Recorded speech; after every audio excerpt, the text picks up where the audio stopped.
గోదావరికని పట్టణంలో మహిళలు నాగుల చవితి వేడుకలను ఘనంగా జరుపుకున్నారు. నాగుల చవితి పర్వదినం కార్తీక మాసంలో వస్తుంది. నాగుల చవితి రోజున మహిళలు ఉదయాన్నే పుట్ట వద్దకు చేరుకుని పుట్ట వద్ద పసుపు కుంకుమను నైవేద్యాల నుంచి పూజలను నిర్వహించారు. పుట్టకు పాలు పోస్తూ తమ సౌభాగ్యాన్ని పిల్ల పాపలను చల్లగా చూడాలని వేడుకున్నారు. సంతానం లేని మహిళలు, పెళ్లి కాని వారు, అనారోగ్యంతో ఉన్నవారు పుట్ట చుట్టూ ప్రదక్షిణలు చేసి పుట్టలో పాలు పోశారు. ఈ సందర్భంగా శ్రీకోదండరామలయం ప్రధాన అర్చకులు మధుసూదనాచార్యులు మాట్లాడుతూ నాగుల చవితి రోజున పుట్టకు పాలు పోయడం వలన ఆరోగ్యంగా ఉంటారని, సంతాన ప్రాప్తి కూడా కలుగుతుందని తెలిపారు. అలాగే చెవిటివారు నాగుల చవితి రోజున పుట్ట బంగారం అంటే పుట్టమన్నును తీసుకుని చెవులకు, కళ్లకు సరిగా కనబడని వారు కళ్లకు రాసుకుంటే అవి పనిచేస్తాయని శాస్త్రాలు చెబుతున్నాయని అన్నారు. నాగుల చవితి అందరిలో సంతోషాలను నింపాలని కోరుకున్నారు. శ్రీరామ రామ రామేతి రమే రామే మనోరమే రామనామ తత్తుల్యం రామనామ వరామే. గోదావరికని ప్రజలందరికీ నాగుల చవితి శుభాకాంక్షలు. ఈరోజు మనకు విశేషమైన ఉత్సవం, పండుగ ఏమిటి అంటే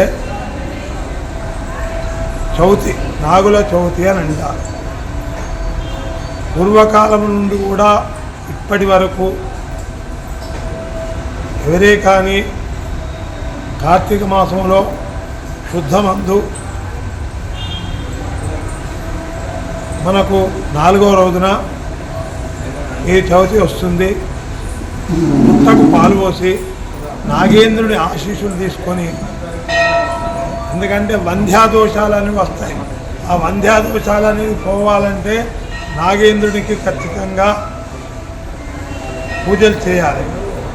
ఆ పూజ చేసడం చేత వంధ్యాదోషాలు పోయి సంతానవంతులై, కొంతమంది ఆరోగ్యం లేకున్నా కూడా ఈ యొక్క పుట్టకు పాలు వస్తే ఆరోగ్యం వస్తుందని, చెవులు వినరాని వాళ్లకు పుట్టకు పాలు పోసి పుట్ట బంగారం అని చెప్పి ఆ మట్టి తీసుకొని చెవులకు కూడా రాసుకుంటారు.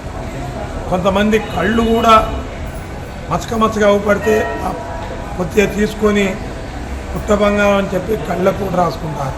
ఆరోగ్యం బాగాలేని వాళ్ళు కూడా పాలు పోసి నమస్కారం చేసుకొని ఒక 11 వారాలు శుక్రవారాలు కానీ 11 మంగళవారాలు పుట్టకు పాలు పోసి ఆ బంగారం అంటే మట్టిని ఎక్కడైతే అవస్థనో అక్కడ కొద్దిగా లేపనం చేసుకుంటారు. అంటే పూర్వకాలం నుండి ఇది వస్తుంది కాబట్టి ఈరోజు ఎవరే కానీ పుట్టకు పాలు పోసి ఆ యొక్క నాగేంద్రుని ఆశీస్సులు తీసుకున్న వారందరికీ ఆయురారోగ్య ఐశ్వర్యాలు కలుగుతాయని చెప్పి శాస్త్రాలు ఉన్నాయి. మన నడవడిక ఉంది, మనం అందరం బాగున్నాం. ఈ సంవత్సరం కూడా అందరూ వస్తున్నారు, ఆ నాగేంద్రునికి పాల్గొస్తున్నారు. ఆశీస్సులు తీసుకొని మీరు అందరూ కూడా బాగుండాలని కోరుకుంటున్నారు.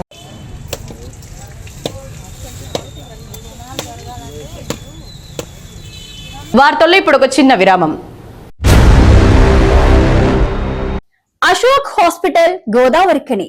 Doctor Ashok MBBS DNB general surgery, general laser and laparoscopy surgeon, ex surgeon Singareni hospital Godavarikhani సారథ్యంలో ప్రారంభించబడింది.